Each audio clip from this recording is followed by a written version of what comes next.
force or outside parties. Very important. So clear understanding. Standard is participants should be fully informed about the mediation procedures and implications. What is the implications of this? Like yesterday, like I explained to you, I explained to them that in case you belong to any political affiliation, and then you have political affiliation and you feel that this discussion may affect you, you either try to be as neutral or say don't say anything that will implicate you. Somebody declined to discuss in that discussion completely, and we honor that opinion. We honor her decision. Do you understand? Those of you that were there, I think you saw it. We honor her decision, and she walked out of the panels. Do you understand? That is what it means. So if somebody is not comfortable, don't pressure anybody for anything. You understand? So clear understanding is empowerment of parties, expertise and proficiency. Expertise. Now, if you finish this training now, you can speak with authority. Most especially if you know what you are doing here and you want to mediate on the matter, you can speak with authority that at least I have. Even if you have not had a practical experience, at least you have knowledgeable experience on the matter, and at least you can speak to some level of authority that yes, you have knowledge in this field, and at least you can be able to apply that knowledge and get results. Do you understand? But before now, if I ask you to come and talk about mediation, alternative dispute resolution, or mediation, or do something concerning arbitration or anything negotiation, you may do it but unprofessionally. And then those very ethics or this very ethics we are discussing here now, you will be going against all of these ethics. Do you understand? So that's what it means. But now you can be able to intervene in a situation, mediate without being biased, without taking side. That is without showing interest based on the training you are receiving here. Am I saying the truth? Yes, I'm saying the truth. So proficiency, expertise. Mediators should possess the necessary skills and knowledge relevant to the mediation context. Now, if you are a medical doctor or your profession is medical, now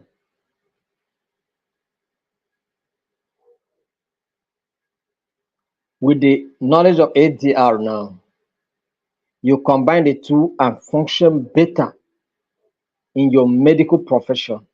Do you understand? You can combine the knowledge of medicine and the knowledge of arbitration, alternative dispute resolution. You can solve conflict in your organization that even are technical issues in your organization easily because of this knowledge. Because even your profession is not immune to crisis, to conflict. It's not immune to disagreement. It's not immune to dispute. Do you understand? So that's it. In education, in the legal profession, in business, in every walks of life,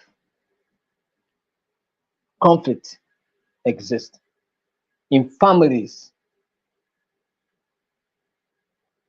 in communities, conflict exists.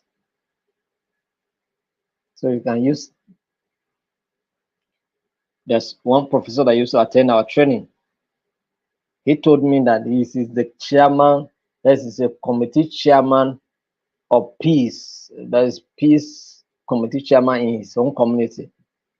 What prompted him to be attending this our class? He said he want to get the knowledge that he will to help him to solve problems in some community as a chairman of that peace committee. Do you understand? So he seek to get more. He's a retired professor, work in different professions. Do you understand? And retired, but he's still coming to do this training to empower himself with more skills and relevant knowledge to help him serve better his community. Is community as peace committee chairman. It may sound to you that how can he be just committee in your community and then He wants value. He wants to add value to his community. And he wants to do the right thing, not because you go and do as a professor and because you are given the opportunity to be a committee chairman, and then you be intimidating people that you are. No, that's not what he wants. He wants to add value to his community, and he wants to do it right. You understand? That's what it means. So if it's like, okay, the issue of knowledge, am I more knowledgeable to him than as in when you compare me and him, retired professor? You understand? So please, proficiency, expertise is very key. So transparency regarding interest. So in case you have any interest, please give way, give way, give way. You understand? Give way. So let's look at some of the dilemmas in mediation. How do you deal with ethical dilemmas in mediation process or practice? Because some of these dilemmas may come and you must address them. So handling ethical dilemmas in mediation practice. Handling ethical dilemmas in mediation practice can be challenging. It can be difficult because sometimes somebody have conflict of interest, but they will not release it, and then later you discover this. How how will you go up? Oh, it's maybe after the outcome before you even come to realize that, oh, this is the issue. Or maybe you are at the verge of concluding and then you realize this person. How will you? It makes it so challenging. It's as if you are going to go and start a process all over again. So, but mediator must navigate these situations with care to maintain the integrity of the process, right? So they must maintain the integrity of the process. So let's look at some of the ethical dilemmas, right? So that you can have a better understanding. So let's talk about the issue of confidentiality versus what? Safety. Confidentiality, confidentiality versus safety. For instance, before I will go on, you see, as a mediator, you are to keep quiet, right? You are not to reveal anything, right? No. But what in the process? Someone, after the mediation process, someone, or maybe in the course of mediation, say, if this turn out to be like this, I am going to kill myself. If it turns out to be that this case is not going to favor me, I am going to kill myself. What do you do as a mediator? Now we're talking about the issue of confidentiality versus safety. What will you do? Maybe I would like to hear from you. Will you reveal this secret or will you keep it? I'm in the comment section. I want to hear your answers. All right. So I'm going to the comment section. I want to see your answers, your response to this. Let me ask again. Maybe you are mediating on a matter, maybe a issue of divorce, and then maybe the man say, if it happens to be that this divorce put through, I am going to kill myself.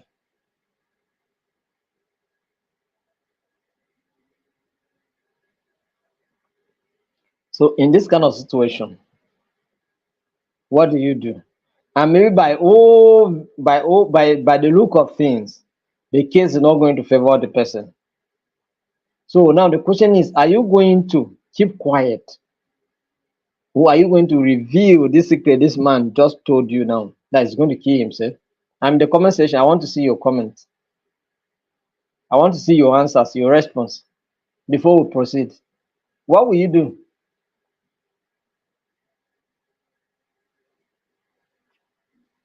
Great student of alternative dispute resolution, respond now. I want to hear your answers.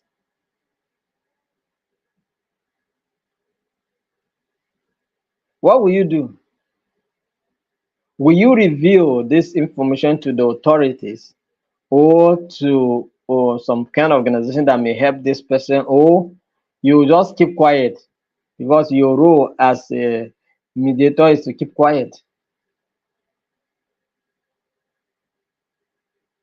Mr. Lucky, you are saying that there's no need to keep quiet. So you are saying that you reveal it.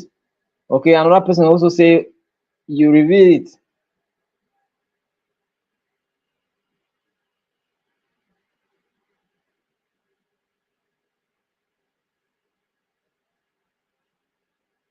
Halima Nuhu, you are saying that this is what Halima is saying. Halima is saying reveal to seek necessary help. That's the opinion of Halima. And then Mr. Lucky also is saying that there's no need to keep quiet, right? So him too is supporting the opinion that it should be revealed. You say no. I don't know what your no means. Do you understand? All right. I don't know what your no means. Um, Sabego. Somebody is saying that Sabego. I have always thought of this. So, what have you thought of? Can you explain better? Let me hear what you are thinking of. Sabego, help us. So, I have always thought of this. So, okay, you always thought of what we are just discussing here. No problem. You get the answer. If it's this one, all right? And but Halima and who say we should not keep quiet. We should reveal it. Um, and Rafe, you are saying that we keep the secret. You say we should keep the secret, even if the man dies at the end of the process. No problem. We should keep the secret. Let there be a secret. He threatened to kill himself. No, let him kill himself. It's a secret. Yeah, it's you only that knows that he's going to kill himself, right? So it's a secret. Let it be a secret. That's what Rafael is saying here. Um, Safety first. That is what Additional is saying. He's saying that Additional is saying that safety first. So the truth be revealed. That's the issue is that the issue here is that safety is very important in this case. I will inform the security personnel, medics to be on standby to help the guy. All right, that's a good one. That's a good one. Very critical question. That's a good one. Well, by and large, I will not allow him to kill himself. I will reveal the secret to. All right, that's good. I disclose with party consent. No, no. In this case, you may not be able to disclose with the party's consent. The party may not consent to it per se. Do you understand? They may not consent. But you have to just do the needful. Do you understand? So let's see what we have to say on this matter. So these are the dilemmas. Do you understand? These are the challenging situations that as a mediator you will come to experience in the process of mediation. Do you understand? You may come to encounter this kind of challenge and you have to address it. So the issue of confidentiality versus safety.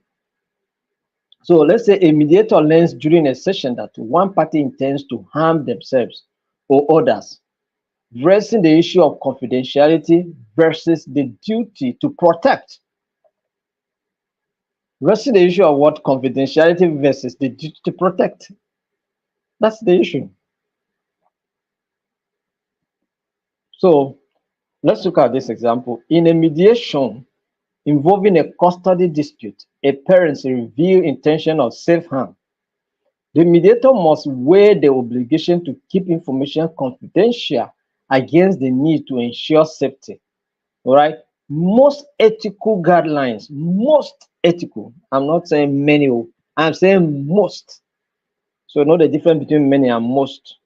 Most ethical guidelines would permit the mediator to breach, are you getting the point now? To breach confidentiality. To breach what? Confidentiality. To report the threat to appropriate authorities or support services. It's not, there are certain things that, okay, what you are reporting is not the issue per se. You may not talk about the detail, but you can just say you are working on a particular case like this, and a particular party is threatening to kill himself or herself if the process do not turn out well. Do you understand? There's no need to offer more details than what you have just said. Do you understand? Except a needs be, but if not, but in this situation, safety is paramount. You understand? Safety is of paramount, because if you allow this person and he kill himself, then you will not, you feel guilty. You feel as if you are the person. You cannot forget about the experience. Anytime it reminds you, it will be as if you are the one that killed the person, because you mediated in the matter. So the best thing you can help to do for the person is to report, because what's the essence of keeping secret and somebody dies? Or you may save somebody's life, and maybe over time you forget about the issue. You understand? Heal from the issue. You understand? Are there not people that divorce and they're moving about with their lives? By the time he gets another love, you forget about the former one. You understand? So that's what it is. So help the person, save the person first. Very important. Dual relationship. We're talking about dual relationship. We are talking about ethical dilemmas. So we're talking about dual relationships. Dilemma. A mediator has a personal or professional relationship with one of the parties in a mediation, which could affect their neutrality. So, for example, now a mediator who is also a colleague of one party in a workplace dispute faces a conflict of interest. To resolve this, the mediator should disclose this relationship to all parties and may need to step aside from the mediation if their impartiality is compromised. If their impartiality will or is compromised. You understand? So let's look at informed consent. Dilemma. One party may pressure the other to agree to mediate without fully understanding the implication.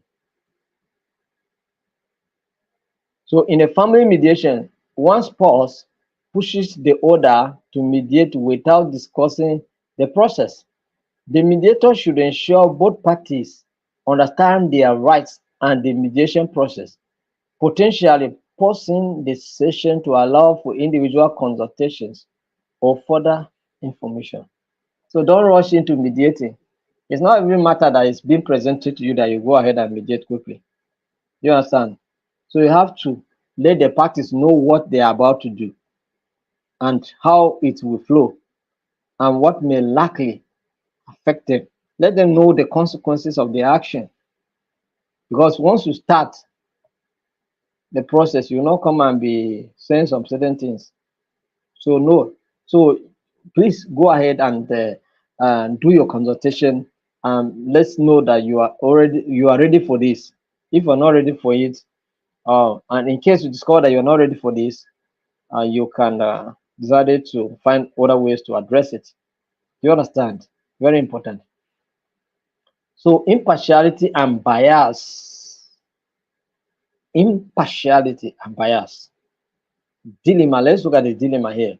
A mediator arises, they have a subconscious bias towards one party based on personal beliefs or experience. So, in a mediation involving a discrimination claim, a mediator finds themselves sympathizing more with one party due to their own background. The mediator should acknowledge this bias, consider recursing themselves, and seek a more neutral colleague to ensure fairness. Do you understand? So that's what it means. So if you notice that this issue is not the issue that you can go into, don't try it because of maybe personal relationship you have with somebody. I have said this. Pressure to settle Pressure to settle. Let's look at another one. Mediators may feel pressure to facilitate a settlement if it may not be in the best interest of all parties. So during a mediation process, a mediator senses that one party is being coerced into what agreeing to terms that they do not fully accept. The mediator should address this concern by encouraging open communication and ensuring that all parties feel comfortable expressing their true interest. So if somebody, most especially you're coercing a madam to accept what she's not willing to accept, let her make her mind clear. If she doesn't want to accept any terms that of discussion, you say no. Let her say it. So nobody should be coerced into accepting anything, you know. So and then we'll look at competence. A mediator is approached to handle a case outside of the area of expertise. I don't have it. So and sometimes then you go and bring a case that you don't have so much knowledge in, and then you begin to misapply rules. Do you understand? So when you recognize this kind of limitations, the mediator should refer the parties to a qualified family mediator to ensure that effective and knowledgeable guidance is being provided. So these are the issues. These are some of the dilemmas that you experience. So nobody should go and put you under pressure to go and mediate on a matter you are not fully knowledge in. You have no full knowledge. You don't have anything to say about it, but you just step into it. Maybe because they are going to pay you well, or maybe because of I know benefits or relationship or anything like that. They don't do things like that. It will end up bringing problem to you. All right. So that's it. So these are some of the dilemmas we see in our mediation practice, and this how we even discuss how we are going to address some of them. Do you understand? We say when it has to do with the issue of safety, review the secret, review the threat to the right authorities, and let them address the issue. Do you understand? You are not doing anything wrong. You just save lives. Do you understand? So that's it. So I hope we have learned something today. If you have learned something today, I also learned something today. What about you? If you do, then appreciate yourselves. Do we have any questions? Do we have any questions? Do we have any observation? Do you have any contribution? If there are questions you ask, if there are any observation you make, for those of you who took, like I said, for those of you who took your exams, because some of you, I said this before you joined this meeting, you participated in yesterday examination on emotional intelligence. We are going to publish the results maybe by tomorrow. We'll publish the result by tomorrow so that you know your performance. If you pass, we will send you a code or a link for you to go and provide the details and download your certificate, because this one is not going to come manual. And I know some of you were sending your scores or whatever your exam wasn't score with email, hoping that we are going to send you your certificate to your email. No, I told you before, we have worked on a certificate portal. You understand? That portal, you just go get the details. Maybe we'll give you a kind of a serial number or a code. You go and enter there, enter it, and then get your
So for those of you that wrote exams yesterday, like we say, we have a certification portal. So what you need to do is you go to the portal. We'll send you either a link or a code. Do you understand? For those of you that pass your exams, we'll send you a code, and then you go and write, put your details and download your certificate. Do you understand? That's how it's going to work. So your email, we're not sending you manual certificate manually. You go and fill your details, download your certificate, and then you move from there. So I think that's how it's going to be. So thank you very much for being part of today's training. We'll continue the training tomorrow by same time 7 p.m. Those of you that chatted yesterday asking about how you can become a member of the institute, I was unable to respond yesterday because when I got home I was so exhausted. I have to just dust off, and then so I'll go through the chat today, and then I will even mark your attendance as well, that of yesterday and today, and then I'll also respond to some of those concerns. Those that want to become member of the institute, I will send you the links to join the right group so that you can get the details on how you can become a member of the institute. But thank you very much for taking time to be part of today's training. I hope to see you tomorrow by 7 p.m. set time. We are almost finishing 1 week already for this training, so it's a good one. So thank you very much for your participation. See you tomorrow.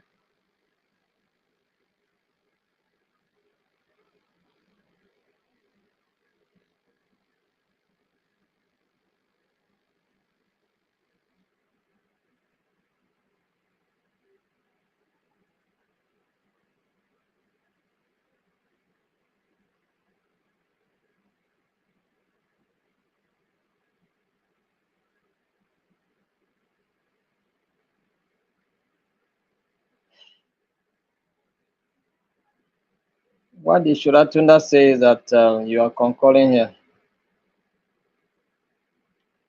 Um,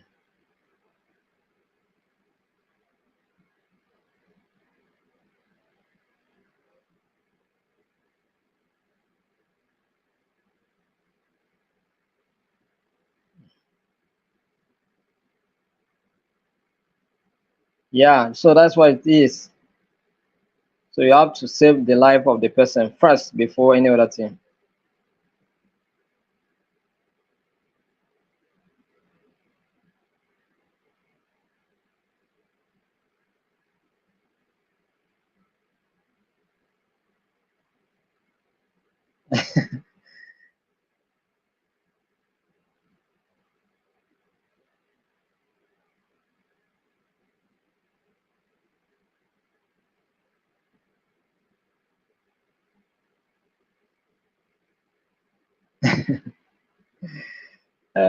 It is well. All right, you get to understand the issue better anyway. Thank you very much. We'll see tomorrow.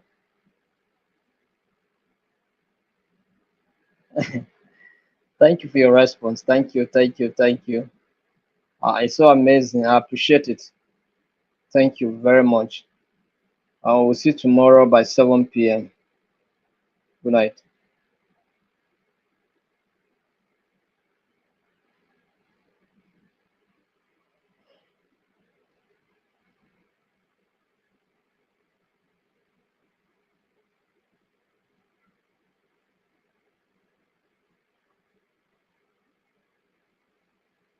Okay, somebody's saying that I will need to, Mr. Friday is saying I will need to ask this question in my office because we handle such cases as mediators. Wow, that's good. Yeah. Ask to get clarification, ask to see what they will also say. And then you compare with what we have said here. And let's see how it's going to be like. Thank you very much. And when you ask and you get the answer, come and tell us what they have said in your office. What's their responses? We would like to hear them. Mr. Friday, I'm counting on you that you're coming back with the response of your colleagues or your guys in the office.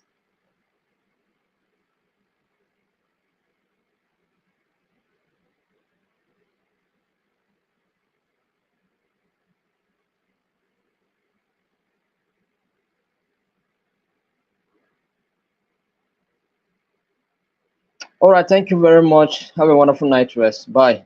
We'll see you tomorrow by 7 p.m. Bye bye.